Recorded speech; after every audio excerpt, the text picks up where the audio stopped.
Matheus Costa estava fazendo sua ronda matinal pelas movimentadas ruas do centro do Rio de Janeiro, quando sentiu um leve puxão em sua farda. O policial militar de 28 anos olhou para baixo e se deparou com um garotinho de não mais que 4 anos, que encarava fixamente a tatuagem em seu antebraço direito. Em relatos reais como este, o destino costuma agir de forma misteriosa. "Moço, meu pai tinha uma marca igualzinha a essa", disse a criança com uma voz suave, apontando para o desenho tribal que Matheus exibia há anos. "Ele sempre dava um beijo nela antes de eu ir dormir." Nesse momento, Matheus sentiu o mundo congelar. Aquela não era uma tatuagem qualquer, e sim o tipo de detalhe que cria histórias emocionantes. Na verdade, ele só conhecia um único homem que possuía aquele mesmo traço: seu irmão gêmeo, Tiago, com quem havia cortado laços há 5 longos anos.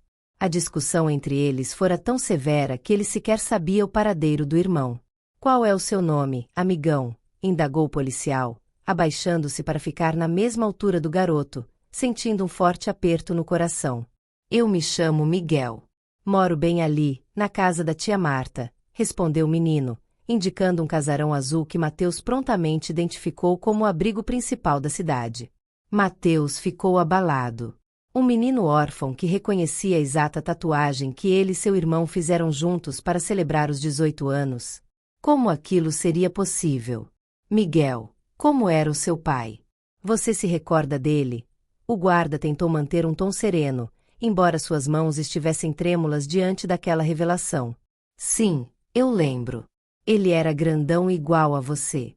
Tinha o cabelo bem escuro e olhos verdes. Mas depois ele começou a ficar confuso. Não lembrava mais das coisas. E a minha mãe chorava bastante." Matheus engoliu a seco. Aquelas descrições não deixavam dúvidas. Tiago compartilhava os mesmos olhos verdes herdados da mãe e os cabelos escuros, além de ser alto. Todos os traços coincidiam perfeitamente. "E onde estão seus pais agora, Miguel?" "Não sei. A tia Marta falou que o papai sumiu e que a mamãe não pode cuidar de mim agora, mas ela jurou que vai voltar para me buscar." Justo nesse instante, uma senhora beirando 50 anos se aproximou apressadamente, com um semblante carregado de apreensão. "Miguel, quantas vezes já avisei para não descer da calçada?" Ela encarou Matheus de forma protetora. "Me perdoe, policial. Ele é muito curioso." "Não há problema algum, dona", disse Matheus.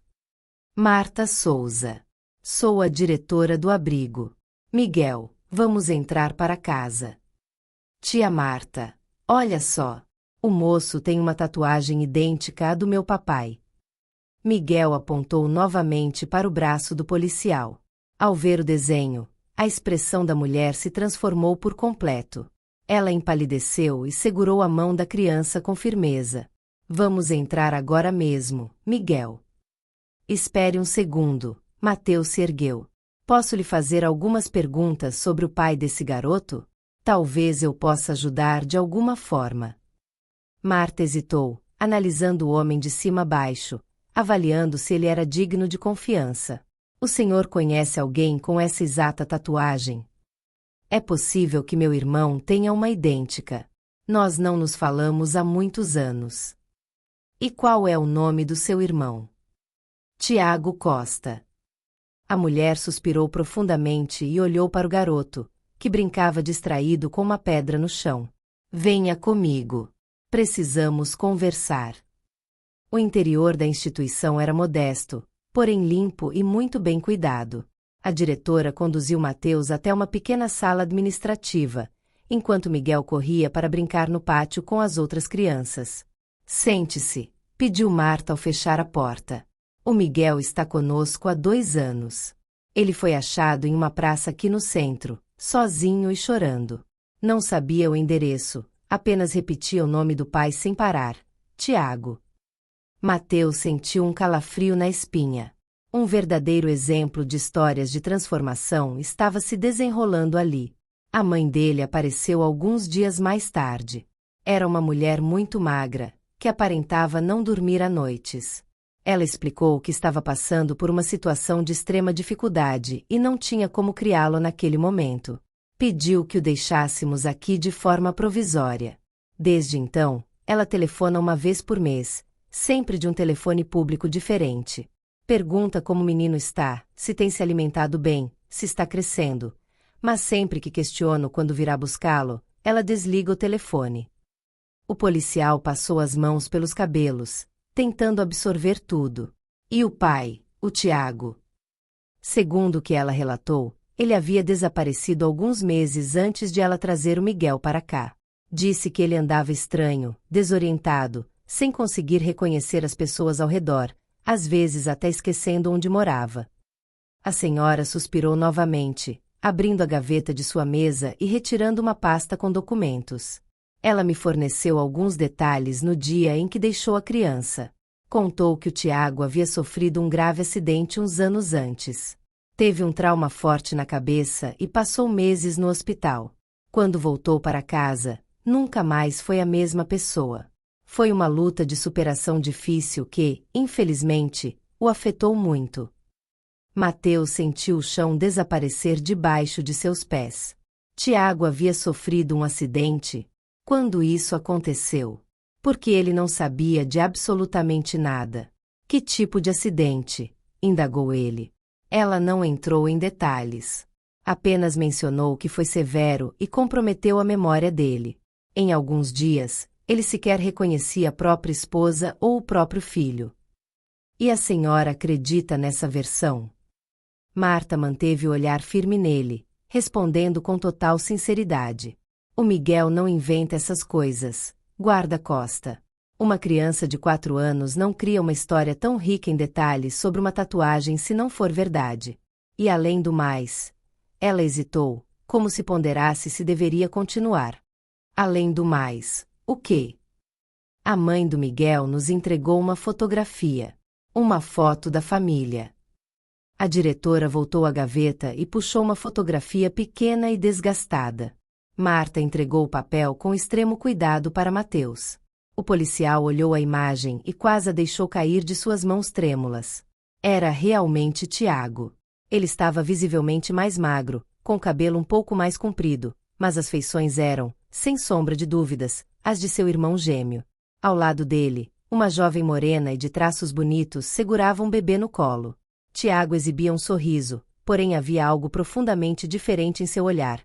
Uma expressão um tanto vazia, dessas que encontramos em relatos reais de quem já enfrentou grandes dores. Esta é ela, apontou Marta, indicando a mulher na fotografia. O nome dela é Clarice, e este bebê nos braços dela é o Miguel. Meu Deus! Murmurou Mateus, os olhos fixos no papel desgastado, sentindo o peso daquele momento emocional. É ele mesmo. É o meu irmão. Não há margem para dúvidas. Somos gêmeos idênticos. Eu reconheceria esse rosto em qualquer lugar do mundo. Marta permaneceu em silêncio por alguns instantes, avaliando a reação genuína de Mateus diante daquela revelação. Diga-me uma coisa, guarda-costa. Por que razão 2 irmãos passam 5 anos sem se falar? O que de fato aconteceu entre vocês? Mateus guardou a fotografia com cuidado em seu bolso e soltou um suspiro profundo. Aquela era uma ferida antiga que ele evitava revirar. Nossa mãe partiu quando tínhamos 23 anos. Ela nos deixou uma herança modesta, mas crucial para 2 jovens que estavam tentando construir suas vidas. Uma pequena casa no interior do estado e algumas economias. Tiago bateu o pé dizendo que queria vender o imóvel e dividir o dinheiro em partes iguais. Eu, por outro lado, queria preservar a casa. Era a única recordação palpável que nos restava dela. A discussão foi ganhando proporções enormes. Mateus fez uma pausa, engolindo em seco ao reviver mentalmente aquele dia fatídico. Até que chegamos às vias de fato. Trocamos ofensas terríveis. No fim, ele pegou a cota dele e sumiu no mundo. Jurou que nunca mais queria olhar na minha cara. E você nunca tentou ir atrás dele? No início eu tentei, mas o orgulho falou mais alto. Achei que ele também tinha o dever de me procurar. Os anos correram e agora estamos aqui. Marta balançou a cabeça, demonstrando uma sincera tristeza diante daquela realidade. E, no meio desse orgulho todo, o seu próprio sobrinho está vivendo aqui, privado do pai e praticamente sem a mãe. A palavra sobrinho atingiu Mateus como um forte impacto no peito. Ele tinha um sobrinho. Um menino órfão de convivência familiar, acolhido em uma instituição há 2 anos. Eu preciso localizar o meu irmão agora mesmo, disse o policial, erguendo-se impetuosamente da cadeira. Acalme-se, guarda-costa. As coisas não funcionam de forma tão simples assim. E por que não? Se ele está desaparecido, posso acionar os recursos e os contatos da corporação para ajudar nas buscas. Porque, perante a lei, ele não está listado como desaparecido. Pelo que a esposa relatou, ele se distanciou por conta própria devido às suas confusões mentais. E, acima de tudo, você precisa colocar o bem-estar do Miguel em primeiro lugar. Como assim? Eu sou o tio de sangue dele. A senhora acabou de ver a foto, temos a mesma marca no braço. Eu compreendo perfeitamente, mas tente se colocar no lugar de uma mãe que deixa o filho sob cuidados temporários. Você acharia correto entregarmos a criança para um desconhecido que acabou de aparecer, sem as devidas cautelas legais? Vidas que inspiram são construídas com responsabilidade. Mateus respirou fundo, forçando-se a recuperar a lucidez. Marta estava coberta de razão. O que a senhora me orienta a fazer então? Em primeiro lugar, você precisa providenciar os documentos que atestem o vínculo familiar. A sua certidão de nascimento e a do seu irmão, comprovando que são filhos da mesma mãe. Em segundo lugar, sua missão é encontrar o Tiago e desvendar o que de fato aconteceu com a saúde dele. E, em terceiro lugar, você precisa dialogar com a mãe do Miguel. Mas como eu posso falar com a Clarice se ela só telefona de orelhões espalhados por aí? Ela mantém uma rotina estrita, liga rigorosamente no primeiro domingo de cada mês, pontualmente às 14 horas. O próximo domingo será daqui a 4 dias. Mateus experimentou uma mistura intensa de ansiedade e esperança, sentimentos típicos de contos emocionantes de lições de vida. E se ela se recusar a conversar comigo? Aí caberá a você demonstrar que está aqui para somar e estender a mão. Mas, antes desse telefonema, seu foco deve ser descobrir o paradeiro do seu irmão. Por onde eu começo? Não faço a menor ideia de onde ele possa estar abrigado.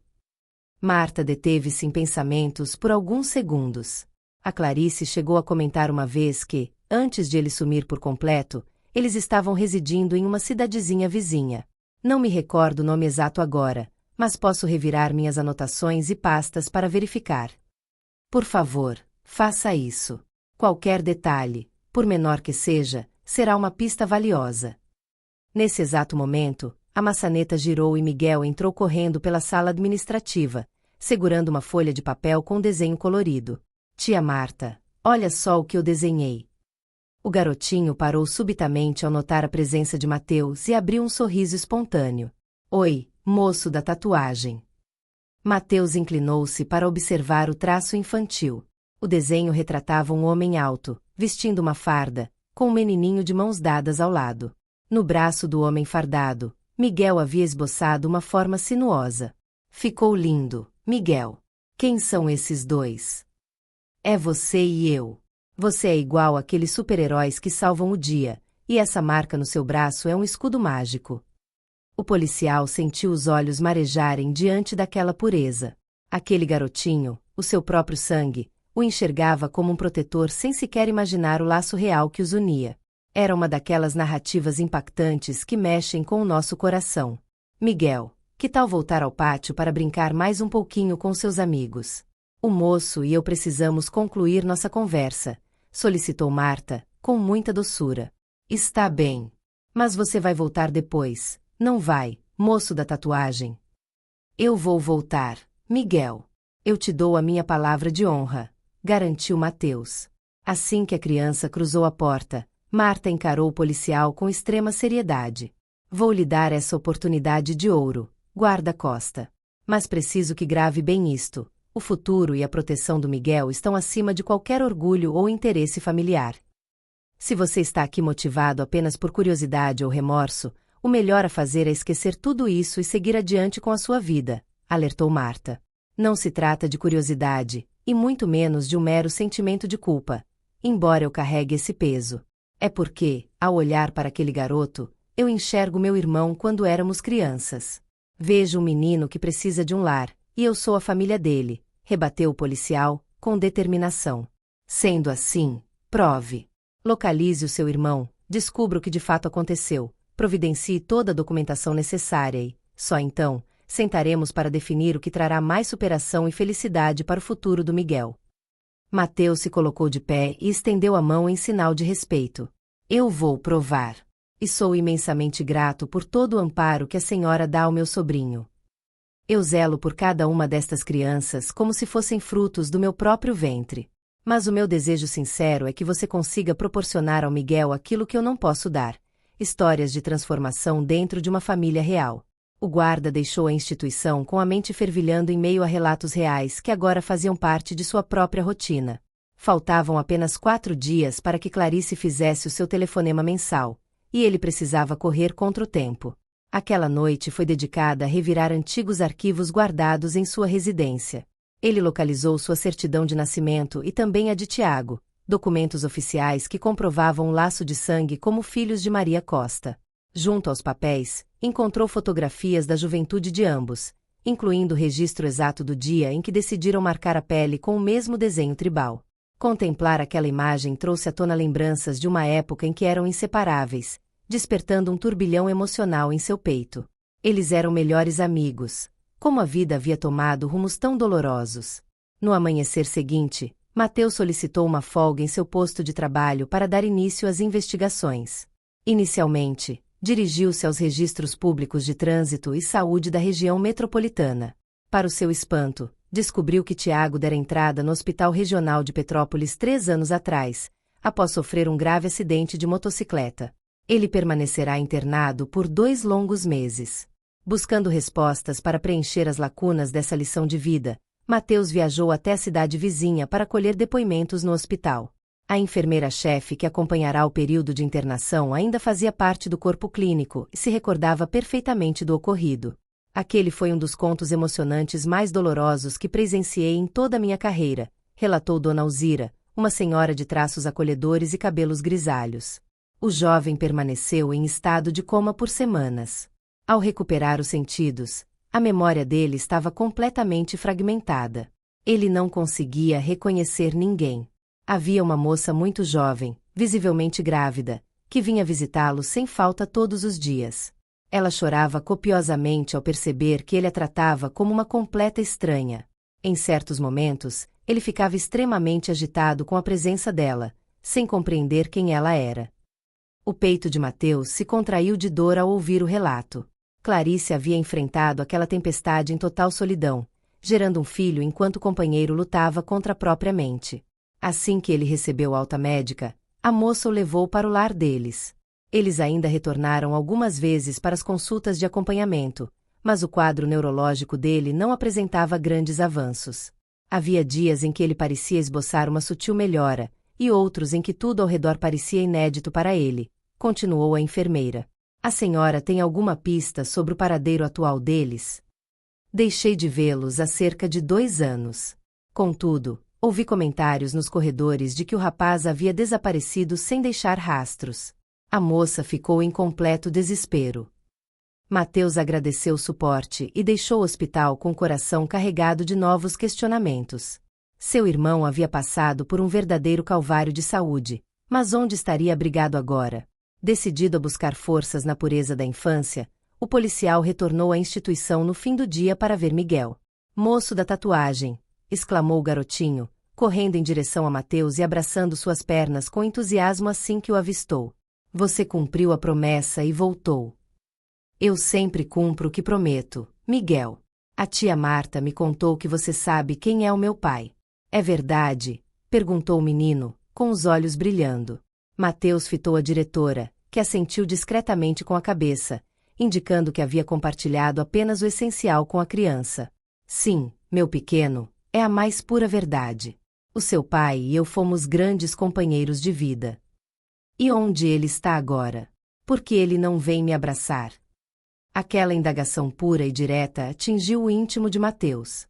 Como explicar para uma criança tão pequena que o pai vagava desorientado por aí, alheio à existência do próprio filho? Ele está atravessando um período muito complexo em outro lugar, Miguel. Mas eu estou movendo céus e terra para encontrá-lo e trazer vocês dois para perto novamente. Você jura? Vai trazer o meu papai de volta? Mateus agachou-se, fixando o olhar nos marcantes olhos verdes de Miguel, os mesmíssimos olhos que herdara de Tiago. Vou fazer tudo o que estiver ao meu alcance para que isso aconteça, mesmo que demande um pouco de tempo. Tudo bem, eu sei ter paciência. A tia Marta me ensinou que vidas que inspiram costumam esperar pelas coisas boas, respondeu o menino com maturidade. O policial passou o restante do período vespertino interagindo com o sobrinho no pátio. Miguel revelou-se uma criança extremamente afetuosa, criando narrativas impactantes sobre heróis que resgatavam seus lares e pais que retornavam de jornadas distantes. Diante de tanta inocência, era impossível não ser tocado no fundo do coração. No momento em que Mateus se despedia para ir embora, o pequeno segurou a barra de sua farda. Moço, posso te pedir um favor? Claro, meu amigo. Pode falar. Quando você localizar o meu pai, diga a ele que eu ainda guardo a nossa canção na memória. Que canção seria essa? Com uma doçura sem igual, Miguel começou a cantarolar uma melodia de estrutura simples. Papai, papai, não vá sumir. Fique bem perto, guardado bem aqui. Mateus identificou os acordes imediatamente.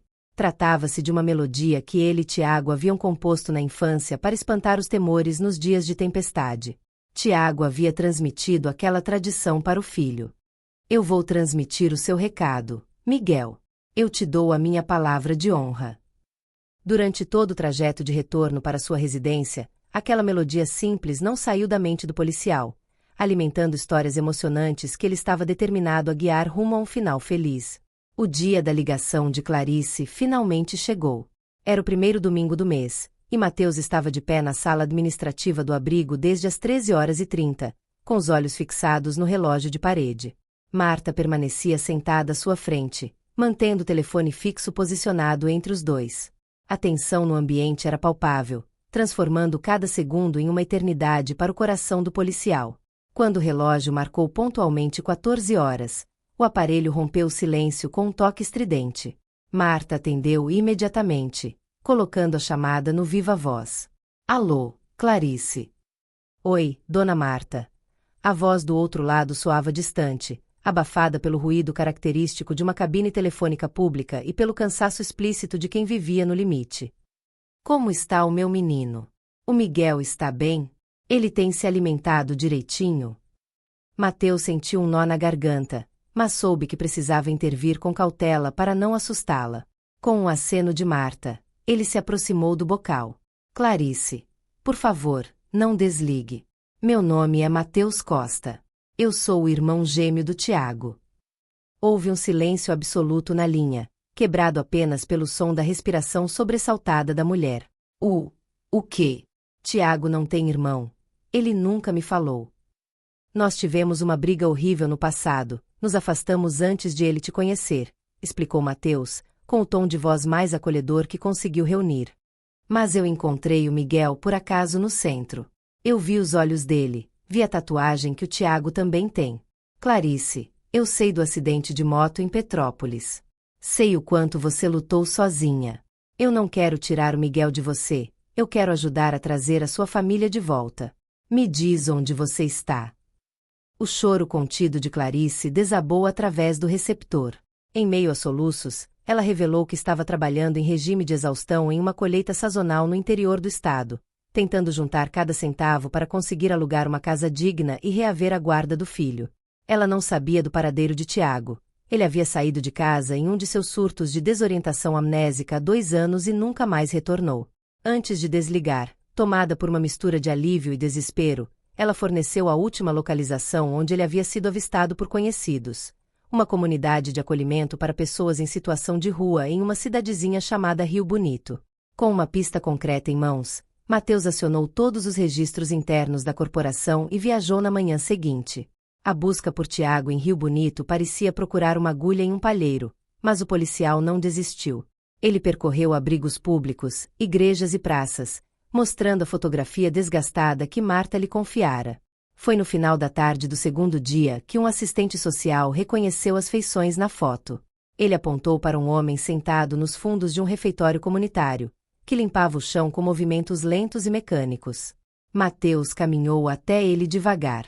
À medida que se aproximava, o impacto visual foi profundo. O homem tinha os mesmos olhos verdes e a mesma estrutura física que ele, mas o semblante era marcado pelas cicatrizes do tempo e pelo olhar perdido.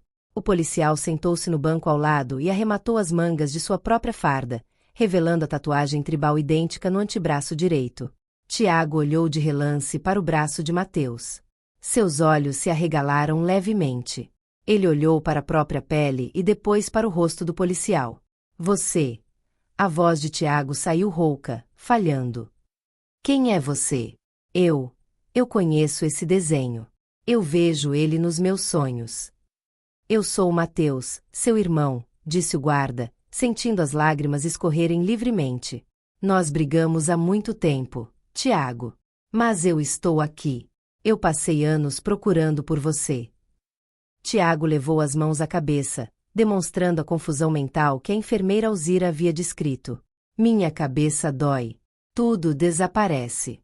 Tem uma moça. E tem um bebê que chora. Eu não lembro os nomes. Eu esqueci tudo. Mateus percebeu que tentar forçar memórias complexas só causaria mais dor ao irmão. Lembrou-se, então, do pedido mais puro que havia recebido antes de partir. Ele respirou fundo e, com a voz embargada, começou a cantarolar a melodia de infância que o sobrinho havia lhe ensinado. Papai, papai, não vá sumir. Fique bem perto, guardado bem aqui. Ao ouvir os primeiros acordes da canção, algo extraordinário aconteceu no semblante de Tiago. O olhar vazio e nebuloso começou a dar lugar a uma clareza repentina, como se uma cortina de fumaça estivesse sendo dissipada de sua mente. Suas mãos pararam de tremer. Ele olhou fixamente para Mateus, e as lágrimas também inundaram seus olhos verdes. Mateus, ele sussurrou, a voz carregada de um reconhecimento real e profundo. O Miguel. Onde está o meu filho? A música havia quebrado o bloqueio que nenhum tratamento médico conseguirá resolver por completo. Era o elo afetivo que o prendia à sua verdadeira identidade. O processo de reconstrução daquela família exigiu tempo, paciência e uma imensa jornada de superação. Mateus levou Tiago de volta para a capital, integrando-o a um tratamento neurológico especializado e oferecendo-lhe abrigo em sua própria casa. A mesma residência que outrora fora motivo de discórdia e que agora se transformava em um porto seguro de reconciliação. Paralelamente, Mateus utilizou seus recursos para trazer Clarice de volta do interior, garantindo-lhe um emprego digno e assistência habitacional através de parcerias locais. Alguns meses depois, o pátio do Abrigo Azul de Marta foi o cenário do desfecho dessa história repleta de lições de vida. Miguel brincava com seus blocos de montar quando a porta principal se abriu. Ao olhar em direção à entrada, o garotinho não viu apenas o moço da tatuagem de farda. Ao lado de Mateus, estava Clarice com os olhos brilhando de felicidade e Tiago, de cabeça erguida, vestindo roupas limpas e exibindo um sorriso cheio de vida. Miguel largou os brinquedos imediatamente. Ele olhou para o braço de Tiago, onde o desenho tribal estava visível.